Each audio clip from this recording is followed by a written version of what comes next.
Hello mga idol, kayo ba ay nahihirapan mag-translate English to Tagalog? Ito ang tutorial na nababagay sa atin. Hello. Tara, panoorin natin. When I'm gone, would you take good care of everything? Would keep your wedding ring when I'm gone? Inside na yan. Ayan, natuloy yan. Screenshot natin yan. Screenshot. Tapos, na-screenshot na. Pupunta tayo sa Chrome. I-search natin ang Chrome. Yan. Tapos, punta tayo sa Translate. Ayan. Translate to English. Tapos, i-click yung Filipino. Tapos, i-click yung camera icon.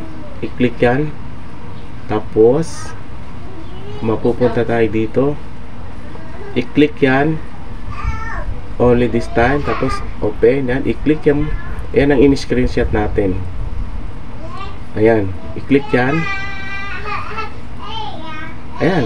Ayan na. Nakatranslate na yung kanina na Tagalog. Yan, diba? Oh? Lubos natin silang maiintindihan pag ganyan. Diba?